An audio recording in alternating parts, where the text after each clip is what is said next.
नमस्कार, स्वागत है आप सभी का बनो अपना फाइनेंस मिनिस्टर में और मैं हूं आपके साथ कविता थपलियाल। अगले 1 घंटे बात होने वाली है आपकी कमाई की, खर्च की, निवेश की और आपकी बचत की, क्योंकि अलग अलग फाइनेंशियल स्ट्रैटेजीज आपने अपनाई होगी अपने तमाम फाइनेंशियल गोल्स के लिए, लेकिन उसमें से आपके लिए कहाँ सही है, कहाँ आप गलत कर रहे हैं, कहाँ पर आप बेहतर कर सकते हैं। इसी तरह की बातचीत होती है इस शो में। हमारे साथ एक्सपर्ट्स भी जुड़ते हैं, अलग अलग मुद्दों पर बातचीत होती है जो आपकी फाइनेंशियल लाइफ से जुड़े हुए होते हैं और आपके पोर्टफोलियो पर आपको सलाह भी दी जाती है।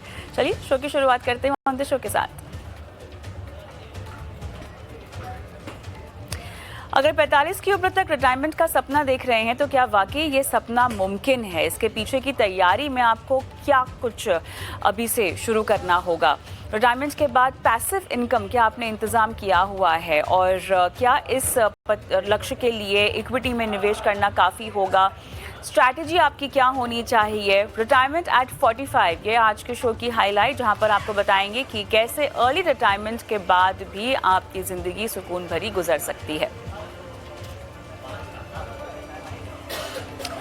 मिडिल क्लास लोगों के लिए घर खरीदना बड़ी चुनौती। घरों के दाम बढ़ गए लेकिन जगह छोटी हो गई है। सुपर एरिया का झांसा, छोटा हुआ आपका आशियाना। होम बायर्स को डबल नुकसान। अब रणनीति यहाँ पर क्या हो? डेवलपर्स आखिर ऐसा क्यों कर रहे हैं? जगह की कमी है और अगर जगह की कमी है तो आपके जेब पर फाइनेंशियल बोझ तो बढ़ ही रहा है। तो ईएमआई बढ़ी लेकिन घर की जगह छोटी हो गई। ये आज हमारी खास पेशकश।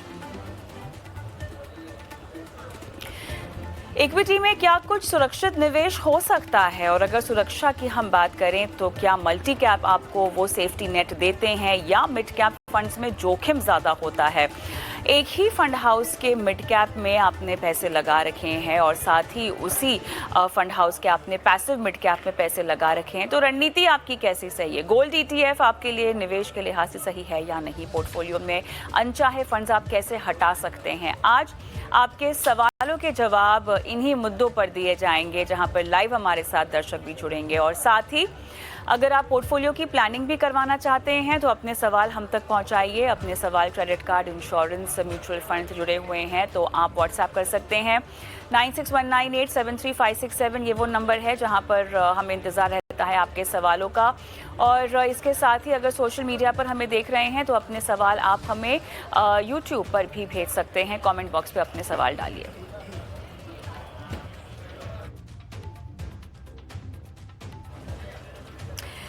चलिए, पहला हमारा टॉपिक आज का रिटायरमेंट एट 45 और ये सपना बहुत सारे युवा निवेशक आजकल देख रहे हैं और निवेश की शुरुआत भी अब तक नहीं की होगी, लेकिन रिटायरमेंट 40-45 तक जो है हो जाना चाहिए। हर सोमवार जब ये सुबह ऑफिस के लिए उठते हैं तो कई लोग एक ही सपना देखते हैं, क्या कोई ऐसा दिन आएगा जब हम काम से नहीं सिर्फ अपने शौक के लिए जगेंगे। आज के दौर में एक नई सोच सामने आई है जहां रिटायरमेंट एट 45 यानी 45 साल की उम्र में फाइनेंशियली फ्री होकर नौकरी को अलविदा कह देना सुनने में बहुत अच्छा लगता है, बहुत सुहाना लगता है, लेकिन क्या वाकई ये मुमकिन है?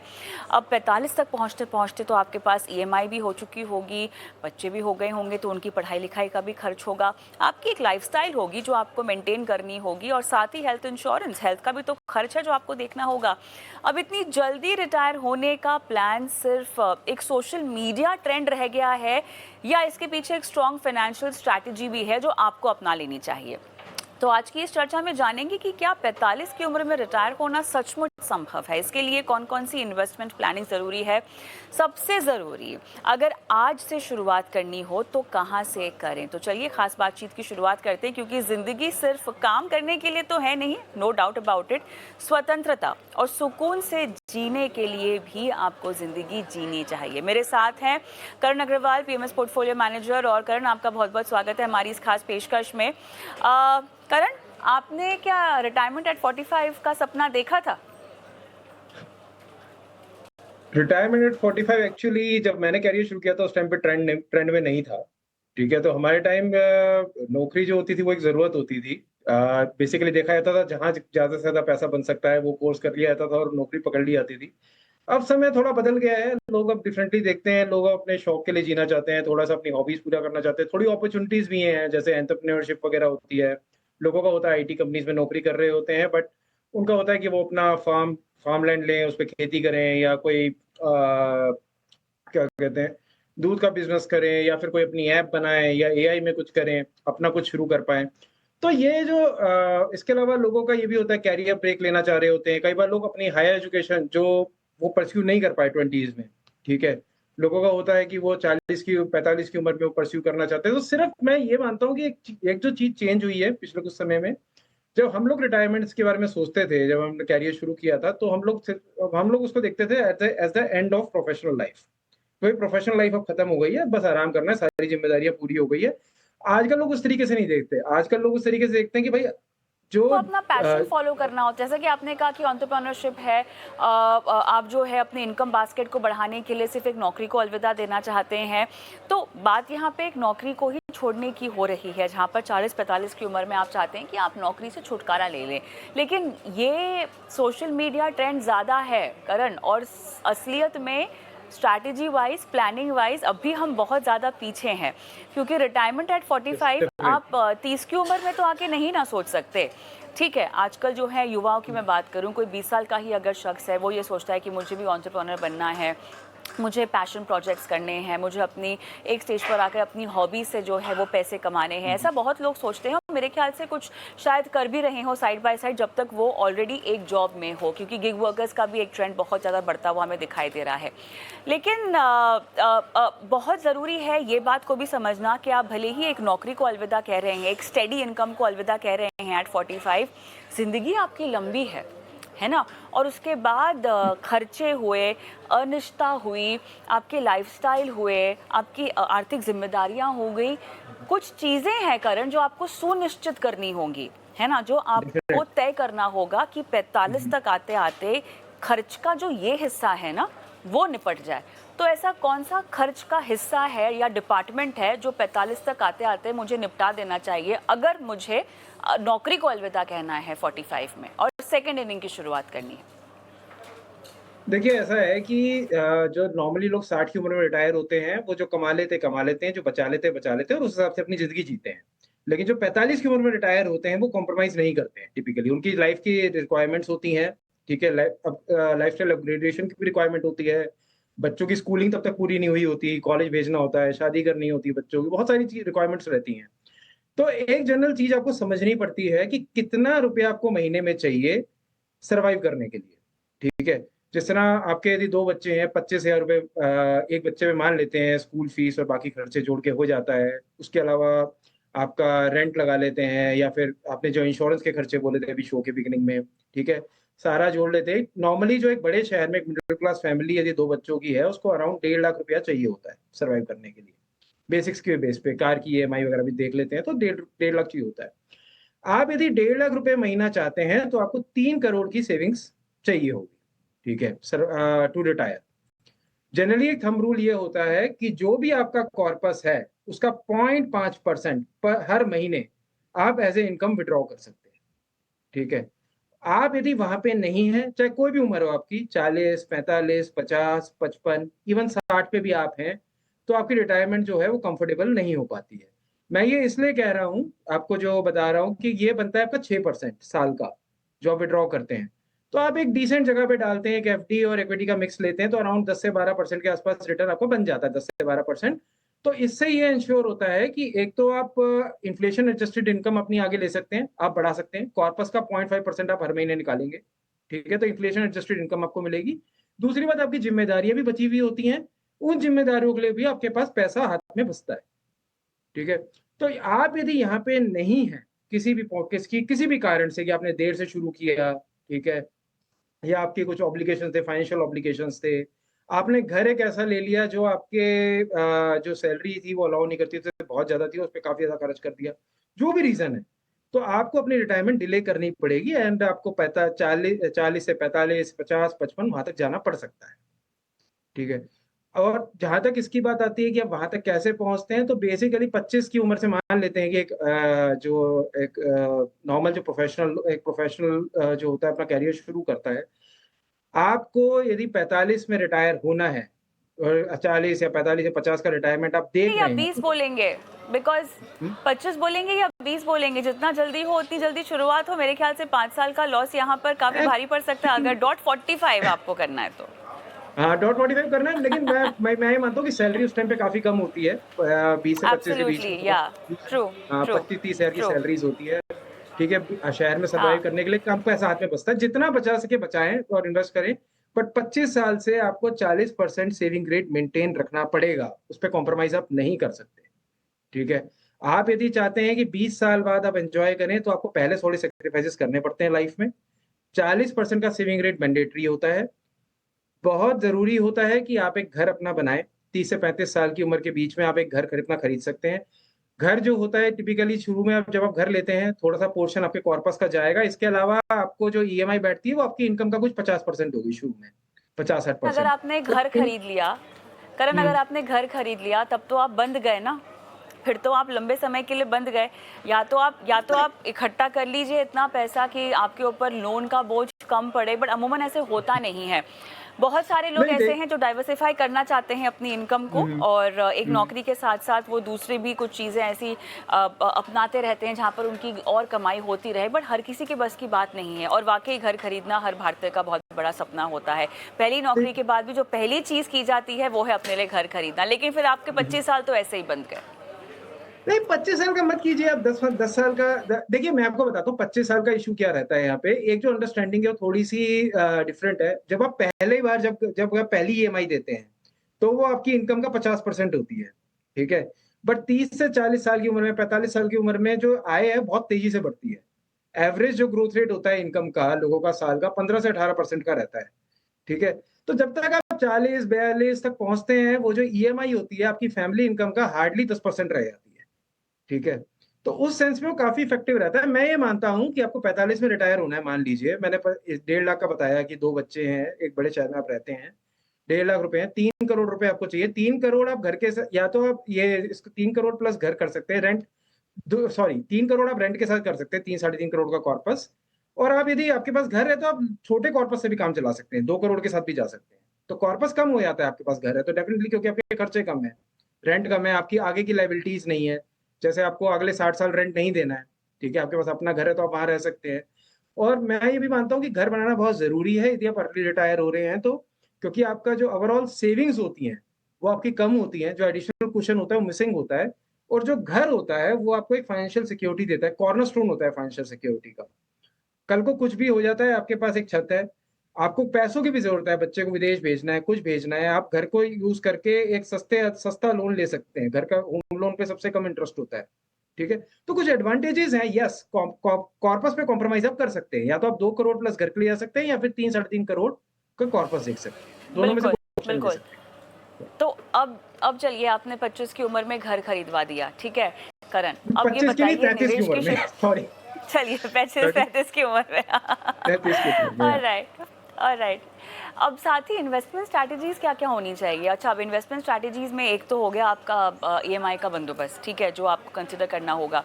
इसके साथ साथ अब अर्ली रिटायरमेंट है, 45 भी आपने एक अपने आप को हुँ, मार्क्ड इन एज दे रखी है। उसके लिए आपको अलग से इन्वेस्टमेंट्स करनी होगी। इस बात में कोई दो राय नहीं है, कोई शक नहीं है कि आपका इनकम बास्केट जो है वो कंटिन्यू होना चाहिए। तो उसके ऑप्शंस तो हुँ, आपको पहले से ही ढूंढ के रखने चाहिए, बिकॉज नौकरी से रिटायर हो रहे हैं आप, इनकम से रिटायर नहीं हो रहे हैं। इनकम से इन रिटायर नहीं दोनों में होगा। अलग अलग, इन दोनों में फ़र्क होता है। तो पैसों की रेगुलरिटी आपकी होनी चाहिए। इट्स जस्ट दैट कि आप रोज़ एवरी मंडे को उठकर आपको मंडे ब्लूज नहीं होंगे, और रविवार की शाम को दुख नहीं होगा कि मुझे मंडे से ऑफिस जाना है, ठीक है? उसका बंदोबस्त हम करा रहे हैं आपको। तो अब ऐसे में बताइए कि फिर प्राथमिकता किस गोल को दें? 35 में घर है, उसका लोन है, और 45 में रिटायरमेंट भी है, दोनों नेक टू नेक चल रहे हैं। देखिए, ऐसा होता है कि आपका जनरली आप एक बेसिकली 2 स्टेजेस होती हैं। आप कह सकते हैं कि जी प्री रिटायरमेंट, एक प्री रिटायरमेंट स्टेज है, एक पोस्ट रिटायरमेंट स्टेज है, ठीक है? जो 45 बेसिकली मान लेते हैं 25 से 45 जो है आपके प्री रिटायरमेंट स्टेज है। मैंने आपको जैसे शुरू में बोला कि सेविंग्स रेट जो है इनिशियल ईयर्स में 40 मिनिमम होना चाहिए, ठीक है? यूजुअली 60 प्रेफरेबल होता है, बट 40 जो है प्रैक्टिकल ज़्यादा रहता है, ठीक है? कंसीडरिंग कि लोगों के एस्पिरेशंस भी होती हैं लाइफ में, ठीक है? तो 40 का ठीक रहता है, तो 40% आपको सेविंग्स रेट रखना चाहिए। और ये इन्वेस्टमेंट जो है इनिशियल ईयर्स में, स्पेशली जब आप 25 से 35 की उम्र में हैं, आपकी लायबिलिटीज़ नहीं है, ठीक है? आप रिस्क भी ले सकते हैं। तो जो कॉर्पस है वो ज्यादा इक्विटी साइड पे होना चाहिए, और इक्विटी साइड पे मैं कहूंगा कि बायस जो है स्मॉल कैप और मिड कैप पे होना चाहिए। ठीक है, आप ये मान के चलिए कि जो भी कॉर्पस आप एक्यूमुलेट कर रहे हैं इसका 50% आप घर की अपफ्रंट पेमेंट पे देंगे, वो जाएगा ही जाएगा 35 तक नॉर्मली। मान लेते हैं कि हर महीने आप 50,000 रुपए भी डाल रहे हैं, ठीक है, जनरली ज्यादा बढ़ जाता है, ग्रेजुअली जैसे टाइम निकलता है ज्यादा बढ़ता जाता है ये, 40 से 50% सेविंग्स रेट आप रखते हैं तो। बट कंजर्वेटिव साइड पे भी चलें तो आपके पास 1 से 1.25 करोड़ का कॉर्पस 35 की उम्र तक आ जाता है, और इसमें से आपको मान के चलना है कि 50 से 60 लाख रुपए आप घर की ईएमआई, घर की अपफ्रंट पेमेंट के लिए देंगे, जो भी घर आप बुक करेंगे, और बाकी आप अपने ईएमआई के लिए जाएंगे। ठीक है, बाकी बाकी का लोन लेंगे आप, जो बचा खुचा पोर्शन होगा लोन का। आपको ये ध्यान रखना है जो भी लोन आप ले रहे हैं, जो भी घर आप चुन रहे हैं, आपकी इनकम का 50% से ऊपर नहीं होना चाहिए वो ईएमआई बर्डन, कभी भी आपकी हाउस होल्ड इनकम का। यदि वो घर 50% से ऊपर है, आप उस घर के लिए जा रहे हैं जो आप अफोर्ड नहीं कर सकते। ठीक है, और यहाँ से आपको ये 45 से, और जब जैसे आपने होम लोन लिया, ठीक है, आपने थोड़ा सा आपके लाइबिलिटी बढ़ गई है, ईएमआई है, तो ग्रेजुअली आप 35 से 40 आएंगे, आप लार्ज कैप की तरफ बायस बढ़ाएंगे। ठीक है, ग्रेजुअली सेविंग्स रेट वापस 40% हो जाएगा, बट सैलरी यहाँ पोर्शन यहाँ पे ज्यादा होगा तो कंट्रीब्यूशन ज्यादा रहेगा। ठीक है, आपका 40 से 45 पे जैसे आप आते हैं, आप ग्रेजुअली थोड़ा थोड़ा डेट का एलोकेशन बढ़ाते जाएंगे, क्योंकि आप रिटायरमेंट के पास आ। ठीक है, तो ये 25 से 45 की जर्नी होती है, और इस तरीके से ये एलोकेशन रहता है आपका। ठीक है, तो इस मिक्स में आपका रियल एस्टेट भी आ गया है। इनिशियल स्टेजेस पे आप रिस्की एसेट्स में हैं, ग्रेजुअली आप रिस्क कम करते जा रहे हैं, लार्ज कैप साइड पर डेट साइड पे मूव करते जा रहे हैं। जब आप रिटायरमेंट स्टार्ट करते हैं अपनी, तो 50% आपको हमेशा डेट पे रखना है। स्टार्ट आपको जब आप शुरू कर रहे हैं, खासतौर पे पहले साल आपको 100% एक्चुअली डेट में रखना है। कोशिश करनी है कि ज्यादा से ज्यादा डेट में रखना है, 90 to 100% डेट में रखना है। और जैसे जैसे साल निकलते जाएंगे, पोस्ट रिटायरमेंट स्टेज की बात कर रहा हूं मैं, 45 के बाद की, जैसे जैसे साल निकलते जाते हैं, पहले साल 10% आपने इक्विटी में मूव कर दिया। ठीक है, इसमें गोल्ड, इंटरनेशनल इक्विटी, वो एक्सपोजर भी आप ले सकते हैं, इसको मल्टी एसेट बना सकते हैं, आप रीट्स का भी डाल सकते हैं, इन्वेट्स भी डाल सकते हैं, अच्छी खासी यील्ड आती है उनसे, बट रिस्क ज्यादा होता है उनमें। ठीक है, 10% आपने डाला पहले साल, फिर दूसरे साल 5% फिर शिफ्ट किया, फिर तीसरे साल आपने 25% शिफ्ट किया।